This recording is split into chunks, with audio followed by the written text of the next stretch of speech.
this connects a little bit with a personal feeling that I have, for example, in this industry, which is like, oh, we like your authenticity, be yourself, but it kind of feels like, oh, be yourself, but not too much. But not. It's like, be the edited version of yourself that we like. Yes. How do you balance that, like personally and also as a vehicle, as a magazine? Olá, estamos aqui no Talk do Business Sessions do Rio Fashion Week. Agora a gente vai conversar com Juan Costa Paz, que é da Love Magazine.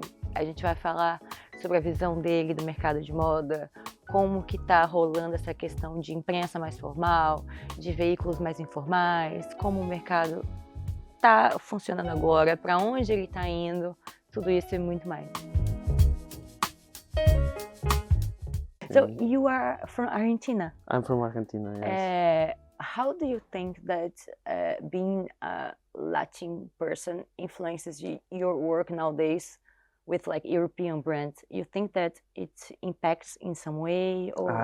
It absolutely does. Like there's, you know, the fashion system in Europe can sometimes get a little bit elitist, you know, and snobbish. And I think that when you come from South America and you look into the fashion industry, it feels like such like a long unattainable thing, you know. So when you finally get there, you always feel a little bit like an outsider, you know. Yeah.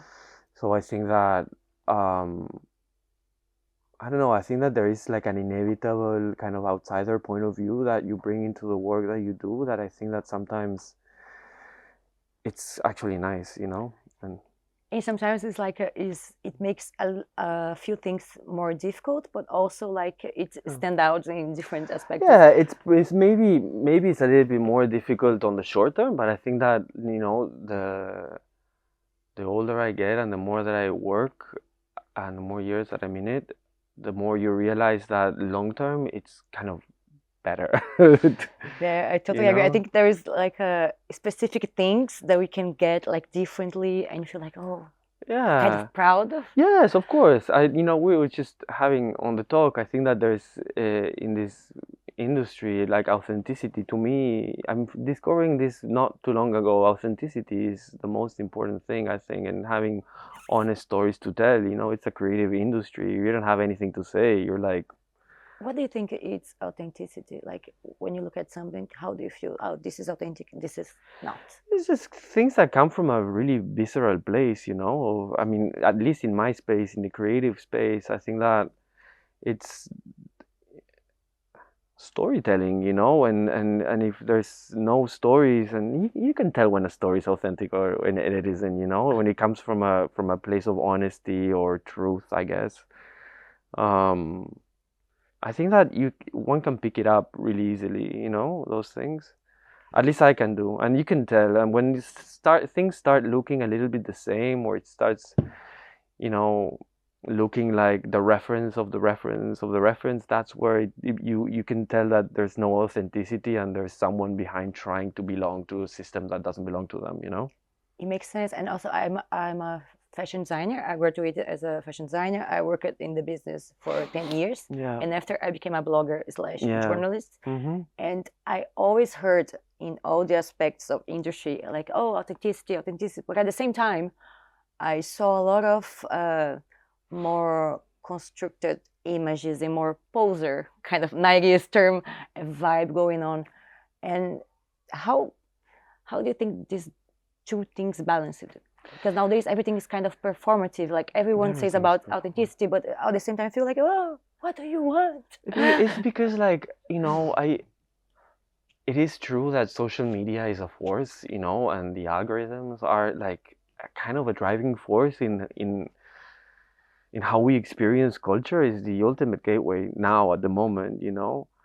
And I feel like when you know, it's like an artist, you know, like putting yourself out there, it's an effort also, because there's a lot of insecurity and what are people going to think about me and this and that, and the internet vulnerability. Exactly, right? yeah, exactly. And the internet is such a wild place. It's a very scary place, to be honest. Yes.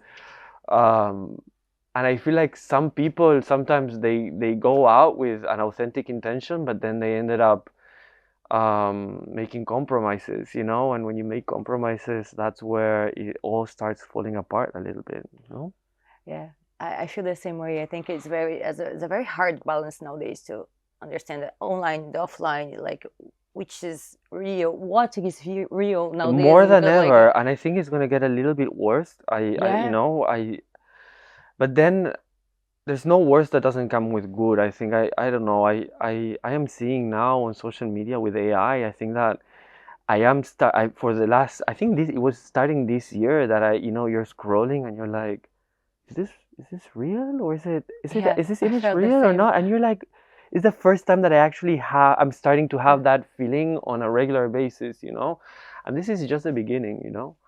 I feel like in like a year, and I think social media is probably gonna, unless they do something about it, you know, the Zuckerbergs and all, like it's gonna become a dump. Like it's a Yes. landfill of content, you know. And I've been thinking a lot about what's gonna happen after that, you know. Are we gonna migrate to offline? Are, you know, printed magazines, gonna become like a source of authenticity again? I have no idea what's gonna happen, but it's such a strange moment that we're living through. But it's also a great moment because there's a lot of opportunity, no? Yes. Mm. And when you were talking about like these images of AI, it reminded me of I saw a dump of Rick Dick, I think, that profile that there's like a Mm-hmm. lot of AI, Yes, yes, yes, very I like saw it. Yeah, surrealistic vibe and everything. yeah, And it was like a simulation of a campaign of the Square, I yeah, guess. yeah, yeah, And yeah, when I looked at it, I was like, oh, is there a new campaign? Because I didn't saw like the arroba, the yeah. and then I was like, oh no, it's a montage. And it was like such a surreal image, like in a bathtub, a Yeah, lot of yeah, models yeah, and yeah. everything.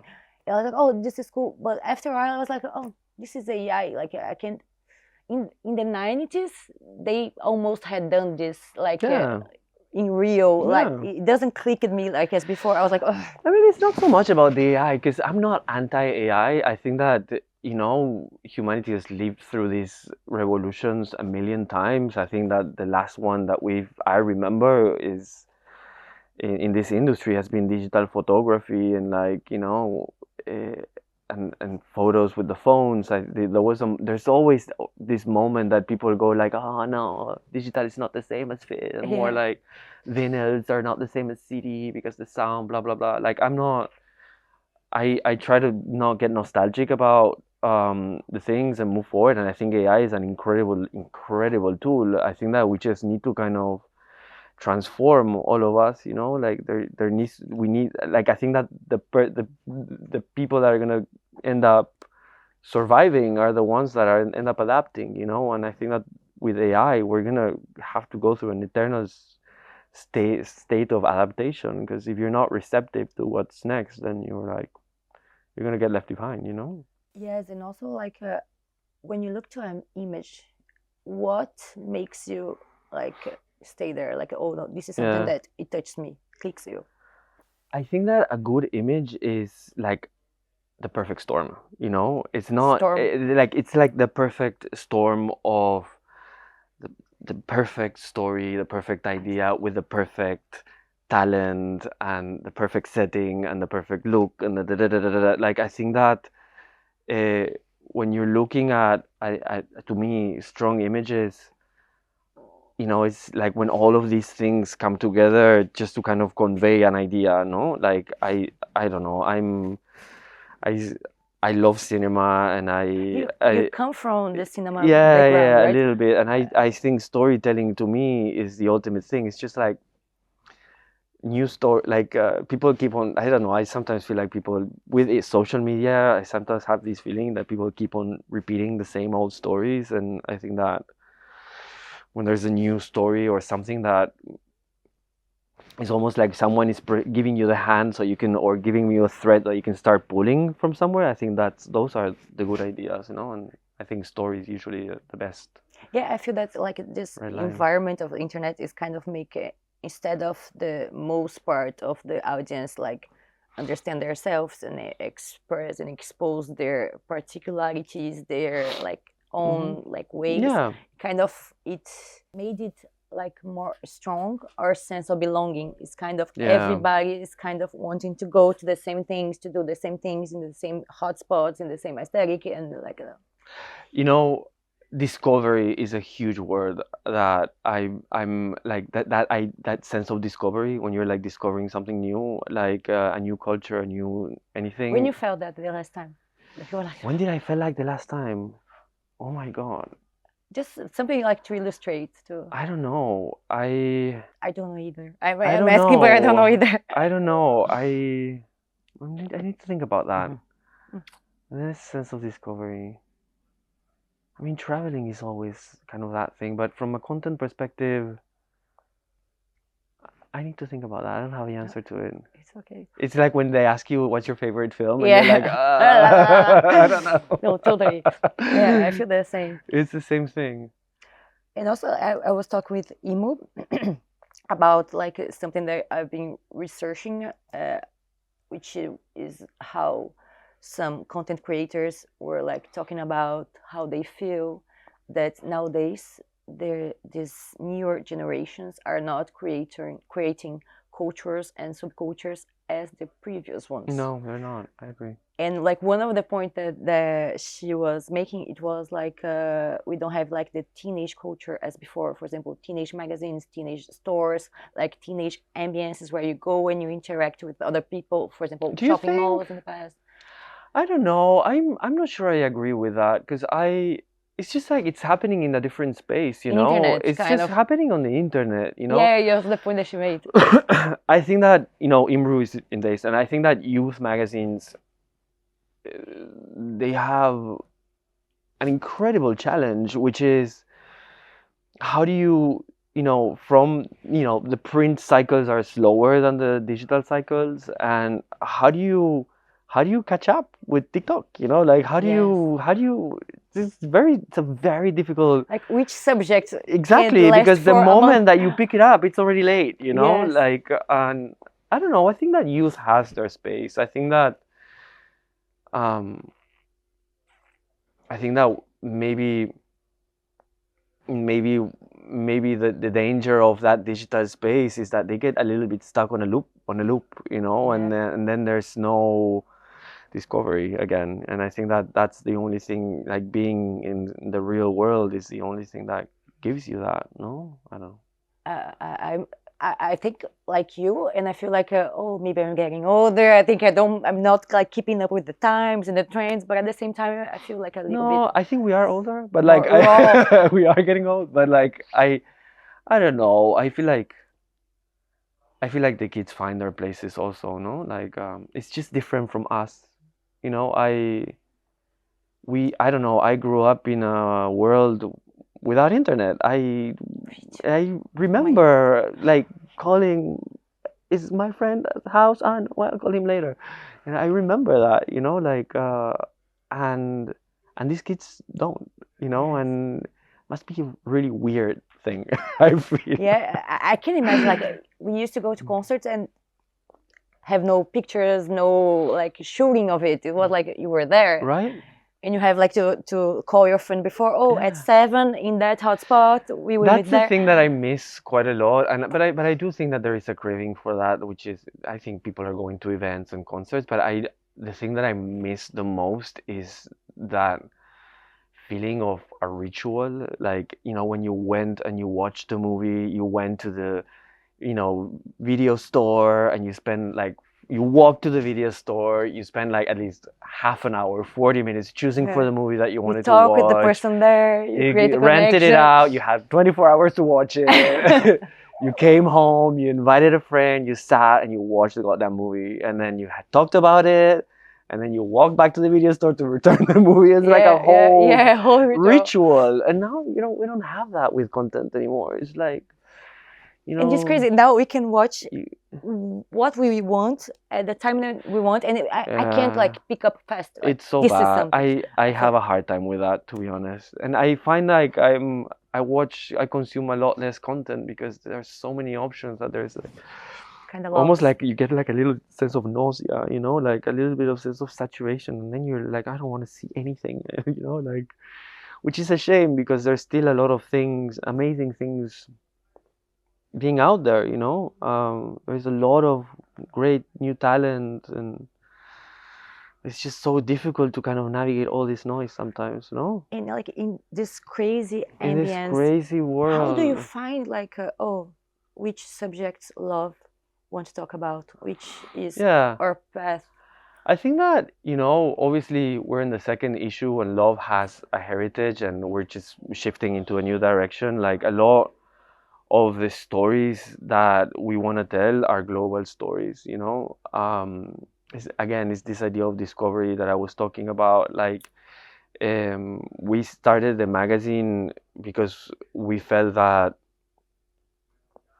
I don't know, we were feeling that audiences have a bigger appetite these days to content and stories from other places that are maybe not from LA, New York, Paris, you know, and the usual places from when we get culture, you know.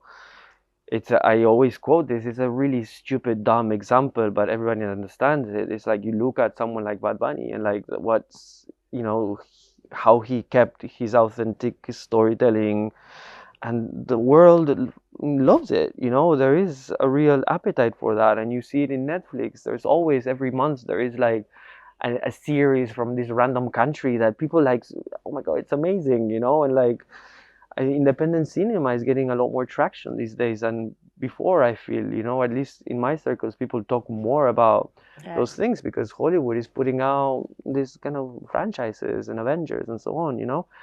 So in the magazine, we are always trying to look for those stories that sit a little bit outside of the obviously we do the business as usual people, but like we try to tell stories from around the world, curiosities, things that, you know, sometimes fashion can be, again, so self-referential that, again, I guess sometimes they're stuck in a little bit of a spiral and we're always talking about the same things, and you see the same celebrities on front row and they're dressing the same people and so on. And I think that looking a little bit outside, opening the windows, I think that's what we're into, you know. It's that, and also bold ideas. Like sometimes a crazy idea. One of the last shoots that we've done for the magazine with Gigi Hadid, we did this remake of Death Becomes Her, this amazing movie, and the bold idea was like, why don't we put Gigi's head on the floor and she's kept herself, and as a little bit of a symbol of this kind of fatigue that we're going through at the moment. And while we were doing that, there was a little bit of a sense of discomfort. I think everybody was feeling it. Like we were on set and we were like, should we actually be doing this? You know? Definitely. And then, you know, and then I remember leaving set and feeling, Discovery. do we took it a little bit too far, you know? And like having that self-doubt. And my learning from that was, I think that being in that space of self-doubt is kind of the ultimate feeling, you know, when you're like, is this okay or is it not okay? And I think that's when you look at stories and when people pitch you stories and when you get a little bit that feeling of insecurity, I'm like, now I'm navigating that feeling of insecurity in a completely different way. And I think that maybe that's kind of a cool thing, you know? And also, this connects a little bit with a personal feeling that I have, for example, in this industry, which is like, oh, we like your authenticity, be yourself, but it kind of feels like, oh, be yourself, but not too much. But not. It's like, be the edited version of yourself that we like. Yes. How do you balance that, like personally and also as a vehicle, as a magazine? Yeah. I don't know. I agree with what you say fully. I think that people want authenticity, but they don't really, because some people are just not prepared to, you know, that people are not ready to hear certain things, you know, and also in the end it's work, so you have like but in certain the end it things that works. I think that sometimes, you know, I remember moving to Paris and, you know, I've been living there for over 12 years now, and and I'm from Buenos Aires, and like I'm like, you know, you talk to everybody, you insult people in a It jokey was your dream way, to you work know. in fashion here? No, No, no, no. not really. I was always a cinema person, and I don't even know how I got here, to be completely honest. But like, um, there is a lot of insecurity in adapting to that culture, you know, because like you say, you cannot fully be yourself. Because, but then now I think that the more, you know, the more I grow, and you realize that you just need to you just need to learn how to live with someone not liking what you say, you know, and it's totally fine. And I think that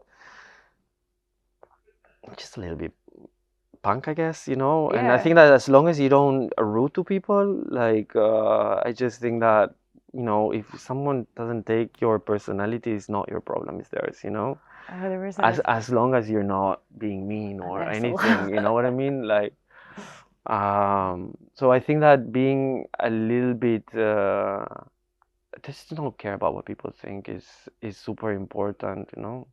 Because I feel like also today with the internet, everybody feels that they have a very entitled opinion over things that happen. You know, it's a very difficult time for creatives. I think from fashion designers to us that are doing the magazines, because you put things out, and the bolder your ideas are, the more subject they're gonna be to this kind of like coliseum of opinions. I feel that everything is like very polarized, like or it's bad or good. Like, oh, this can be bad and good because of And this. nobody I don't feel has, that. and nobody, I feel like there's, I don't know, I think obviously there's some great commentators online, but I think that the vast majority, there's no critical thinking really. There isn't, like, it's fine if you don't like it. I don't expect the things that I put out that everybody likes them. Yeah. But if you are putting yourself out there as a commentator and you say, I don't like something or I like something,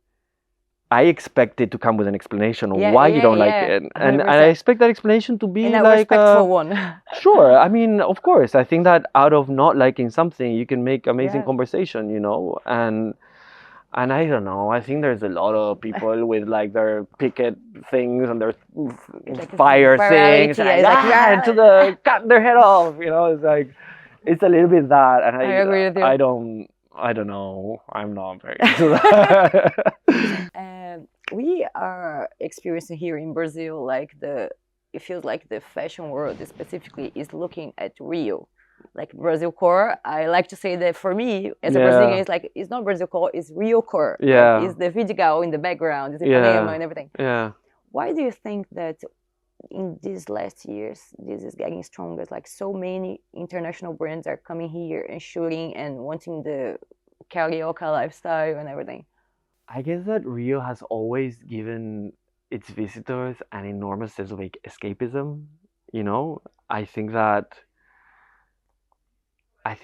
Rio gives gives people this feeling of freedom, I would say. And I think that speaks a lot about how things are going in the northern hemisphere, you know? It's not a happy place at the moment in the world, you know? And you know, political, economical, and I think that those things end up, you know, permeating into the creative landscape quite a lot, you know, in the creative industries. So as some people don't like to hear this, but it is true. Um and I do think that more and more there is a certain saturation for the repetition of the stories and the flatness of things and the algorithm, and we're also kind of like controlled, living this very controlled kind of lifestyles of what you can say, cannot say, this stuff, blah blah blah, that I feel like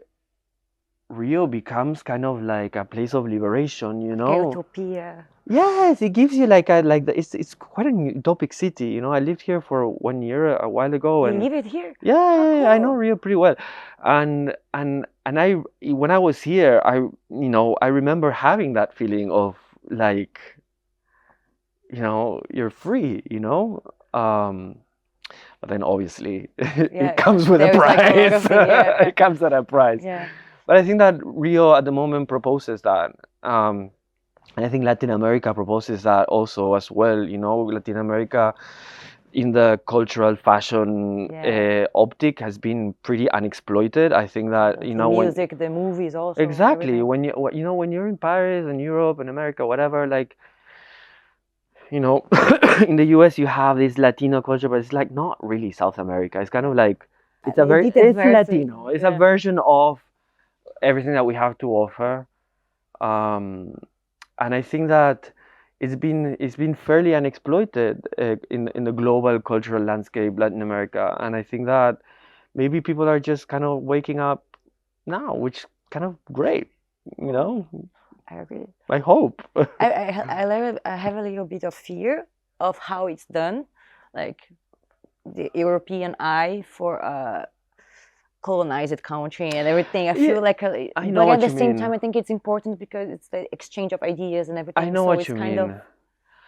The thing that Brazil has going for you guys that maybe other South American countries don't is that, and this is something that I love about Brazil, there's such pride in your yeah. own culture, which I love about Brazilians, love their Brazilian culture, and that's so nice.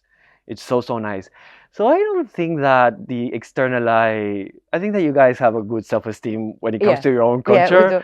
So I just think if whoever from outside comes in and says whatever, I don't think you guys are gonna care that much, to be honest. I feel no. Yeah, No, I I agree. I think kind of that agree. the Brazilian culture is when you're so self-sufficient, I think that it's always going to survive, which is, I think it's a playbook for cultures around the world, to be honest, because I think this is the way it should be.